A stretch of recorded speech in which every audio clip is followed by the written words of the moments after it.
Hello, everybody. My name is Przemek Sielatycki. I'm speaking to you from Kraków, Poland.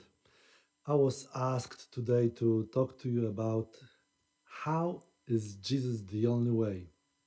So, before I get into that, I want to introduce myself a little bit because you probably have a question: why should I pay attention to a guy I don't know with a lockdown hairdo with a strong Slavic accent? Well, in 2014, I have gone through a serious crisis of faith. The crisis actually touched every sphere of my life, bar finances. It was emotional, relational. It touched my health. I landed in hospital for a week. I remember praying at that time, God, if you are really that good as I hear, and you exist, then you can catch me as I walk away. For the next period of my life, I tried to live as a non Christian while still serving as a pastor. I do not recommend this way of life. Don't do it at home, kids. I lasted almost 2 full weeks. I remember sitting down and pondering, whatever I do, it doesn't matter what I do in my life, whatever I do, it will cost me because life is painful and life is costly. What is real then? Because if I am to pay, I want to pay for things that matter, that are real. Well, this started me on a journey of questioning. Now, 6 years later, I would consider myself more committed, consciously believing Christian than I had ever been before the crisis. I figured that whatever frame of understanding reality is true among all possible frames of understanding the reality, uh, that frame, that worldview, that religion shouldn't be afraid of doubting and questioning. And I found that, oddly enough, Christianity is most welcoming to doubters and most resilient to questions. Maybe, maybe answers I walk away with are not comprehensive, not always, but they make most sense rationally, emotionally, and culturally. So, what I'm going to talk to you about today is not only an abstract thing to think for a moment for the kick of it. It is so important to me that I am shaping my life around this one claim that there is God, there is a way to know Him, and that way exclusively is Jesus Christ of Nazareth. Now that I have just made that claim, don't walk away. Let me explain myself.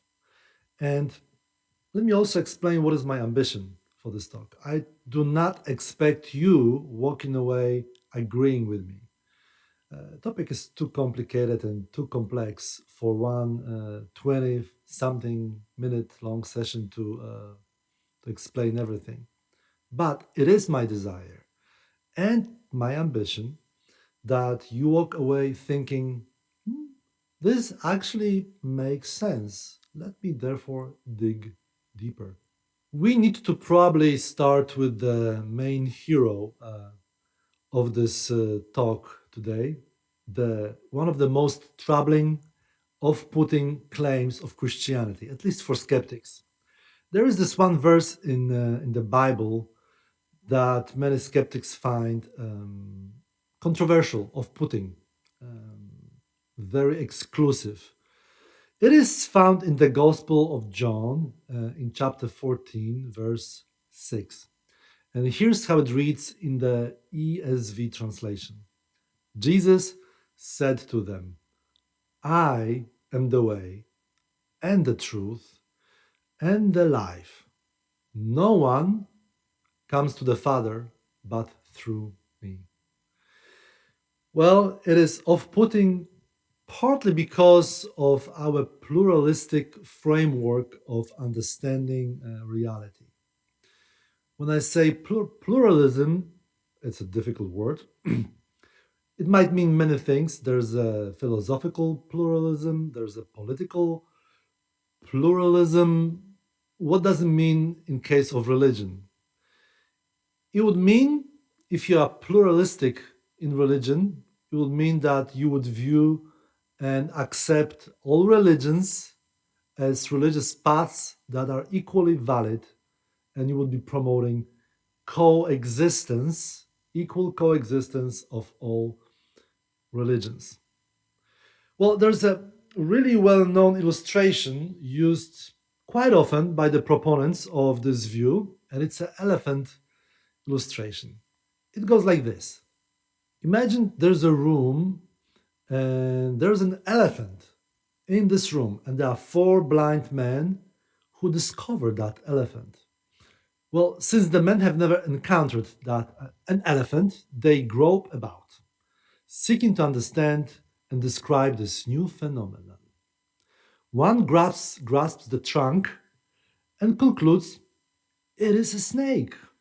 It feels like a snake, it's similar to a snake, it probably is a snake. Another explores one of the elephant's legs and describes it as a tree. A third finds an elephant's tail and announces, I found a rope. And the fourth blind man, after discovering the elephant's side, concludes that it is, after all, a wall. Well, this is quite powerful and a provocative image, and it certainly seems to capture something of the truth. Uh, if God is infinite and you and I are finite, well, it is reasonable to believe that none of us can fully capture his nature. You might have a bit of revelation, I might have another one. Nobody has a full grasp of that huge concept or a person or a thing that God is. Well, there's a need for the fifth man in this illustration claiming to see the whole thing, namely the elephant. There are a few challenges with this illustration, though. It looks like if this illustration explains anything, is that all religions are equally false rather than that all religions are equally valid. Remember those four blind men? One claims, I found a snake. He doesn't know he found an element, a part of something larger. He claims he found a snake. Another claims, I found a rope. They're all mistaken. The first guy didn't find a snake, and the other guy didn't find a rope. So Christians are very often accused of being arrogant by claiming Christianity is the only way to find true, real God. But is it really arrogant? I don't think it is arrogant claiming that my source, my revelation, makes more sense than yours.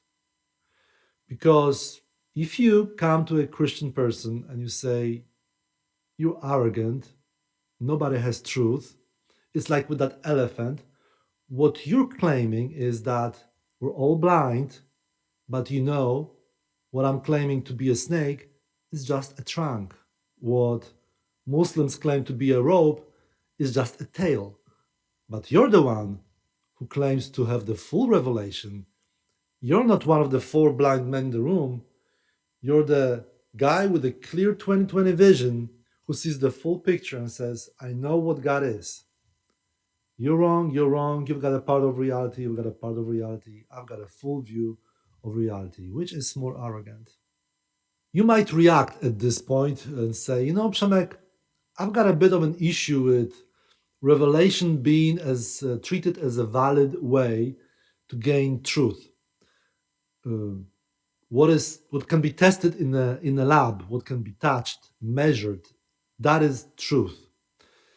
But there's a problem with that claim. also, because if God exists and is transcendent, by transcendent I mean he is beyond creation. He's not part of it. He is the main cause of creation. If God is transcendent, then there's no way to measure him or to find him in a lab. Uh, the only way we can know anything about him is if he tells us about it. Therefore, the only way to know anything about God is by revelation. Then we've got a challenge because there are many sources to claim that have revelatory powers. And they say, I am the true source of revelation about God. Muslims claim that, Buddha claim that, Christians claim that, and many other sects and other religions claim that. Because if you don't have a revelation, all you've got is opinions and questions, really. But if you've got a revelation and a certain source, then there's a big question. It's a trust problem. Can I trust this source of revelation? It doesn't matter how it makes you feel. It's a bit like with the internet. If you are dating online and you can't see the person in reality, it's not Zoom or Skype, then all you've got is words and, let's say, pictures that the person sends you. And if you are a 25-year-old girl and you think on the other side is this amazing dude, um, but you don't know, it might be somebody completely else who knows how to talk to you to make you feel in a certain way. So there's a trust issue, and we need to know how, we need to have a way to test the source of revelation. And I will not be able to solve this problem for you. Obviously, I personally trust that there's a reason to trust the person of Jesus. But, at some stage, you need to sit down and compare. But I think, it's not only fun to compare the life and teachings of, let's say, Buddha, Muhammad, and Jesus, but it's also interesting to compare how they died. And here we start narrowing down a little bit on the uniqueness of Jesus and why did Jesus say or had the right to say that I am the only way to the Father. When Buddha died, he was over 80, if I remember correctly, and before he gave out his last breath, he gave a full teaching to his disciples filled with wisdom. Muhammad, after he died, was taken to heaven to Allah on a winged horse. Um, Jesus screamed in agony, my God, why have you forsaken me? We will come back to the reasons why I believe Christianity is unique and therefore is the only way to find real God. But now I propose we break down the claim almost word by word. The claim is Jesus is the only way to God. So let's talk about Jesus for a moment. Let's talk about what kind of God we might mean. And finally, about the way. Jesus. Uh, Jesus is a historical person.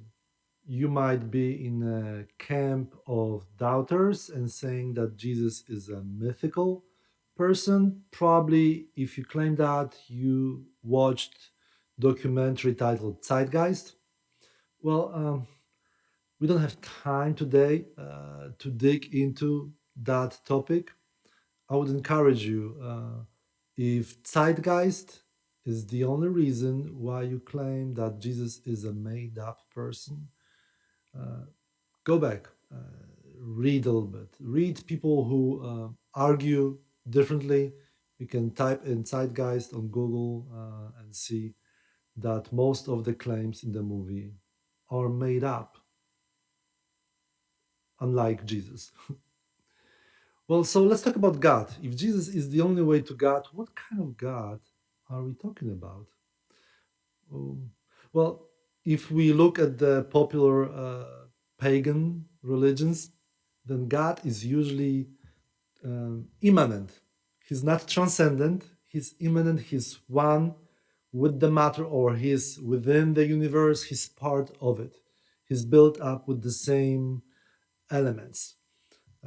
For instance, in the Babylonian myths, heaven and earth were created by god Marduk, and he created heaven and earth from the dead body of another god that he beat up in the battle. He killed him, and from his elements, he created heaven and earth, and then from other elements, he created humans because other gods were afraid that, okay, you want us to live on this planet? It looks like a lot of work. And Marduk said, don't you worry, don't you fret. We're going to create slaves who will work the planet for us. And he created humans. Well, we might say that when you say God, you might think about the impersonal force. So your view of God might be heavily influenced by Eastern religions, Buddhism, for instance. You might buy into a lot of very popular new spiritualism that used to be called in 70s New Age, where God is not a person. He's not willing things. He doesn't have emotions, intellect. He's an impersonal force. Christianity is not a way to those kind of gods. So you might argue Jesus is not the only way to God, because if you mean that kind of a God that I just mentioned, well, then you're right. Jesus is not the only way. Jesus is not that way at all to those kind of gods. So when Christians claim Jesus is the only way to God, what we mean by God is a creator, transcendent God who is spirit, who created all the matter. The whole universe that consists of matter and energy was created by non-material first cause, and that is God. That God is personal. Therefore, you and I are also personal. That God is powerful, is loving, and is good. He's a lawgiver. So we talked about Jesus, we talked about God. Let's talk about what could be meant by saying way, that Jesus is the only way, or maybe there are other ways to that kind of God. Every religion, philosophy, uh, way of thinking about reality is pretty much constructed like a ladder, like a stairway to heaven. It tells you, hey, look up. There's the ultimate goal. Good. There's goal for your life. There's Odin in Valhalla. There's God in his heaven. Look up there. There are Elysian fields. Um, Now that you've seen that, look here. Here are the steps to climb up there. Here are the 5 pillars of Islam. Here's the eightfold truth of Buddhism. Here are the sacraments you need to partake in order to have enough grace to get to that heaven. Well, Christianity is different. You might say the concept of Christianity, the way that Jesus is completely upside down. Is that construct of a ladder, of a stairway to heaven, but opposite, upside down. It is Christianity is not about climbing up to God or to that heaven, but it's all about that God climbing down to us and doing for us instead of us what we were not able to do. And why? He did it so we, you and I, could be able to know Him and enjoy Him forever. I do understand that this insight into Christianity does completely nothing for the question whether Christianity is true or not. But it does serve one purpose, that Christianity is unique, it's different. Every other religion, all religions or philosophies have this one thing in common: they are constructed like a ladder. They might differ in particulars. what are the steps to climb up to heaven. But they all serve as a ladder. Christianity is not a ladder. Christianity is about God who climbed down to us to do for us what we were not able to do. And that is based on a biblical understanding of the main problem that we have. Luc Ferry, a French philosopher, says that pretty much all philosophies and religions were created to deal with this one main issue. According to him, it's death. And not only death, but the awareness of death. Everything dies. But human beings seem to be the only beings on this planet that not only die, but they know that they will die. And therefore, a question arises: how should one live in the light of the fact that one day I'm going to die? What kind of diagnosis you agree with when it comes to the main problem with our life, with our planet, is going to determine how we're going to understand the word the way in the claim Jesus is the only way to God. Because if you think that the main problem on this planet is a lack of resources, equal access to those resources, then Jesus surely is not the only way because he does nothing for that problem. If you think that the main problem is lack of education, then surely Jesus is not the only way. But if the main problem is, as Christians claim, that there is the main source of reality, the Creator, who is the person, we call him God, and we are detached from him. We have no access to him. We have no right to come to him. Then Jesus is the only way, because he is the only one who claims that can reconnect us with that God. Not by a way of ladder saying, hey, here are the steps, go ahead, good luck, but by doing for us instead of us what we are not able to do, and therefore introducing us back to God so we can know him and enjoy him forever. So, finishing, one could say that the claim of Christianity is exclusive, but it's not exclusive in an arrogant way, but in a logical way, because the kind of God we talk about is unique for Christianity. The kind of problem that Christianity diagnoses is unique. Our problem is not lack of knowledge or resources. We are disconnected from that God. And therefore, for that kind of God and that kind of salvation, there is this only way, that person. Again, you might not agree with me, but think for a moment with me. What if the way for life, the only truth, and the life itself is a person? Well, then that kind of way of thinking would make it the most egalitarian way of life and salvation. For Stoics in ancient Greece, it was education. That was the way of salvation. That was the way to know God.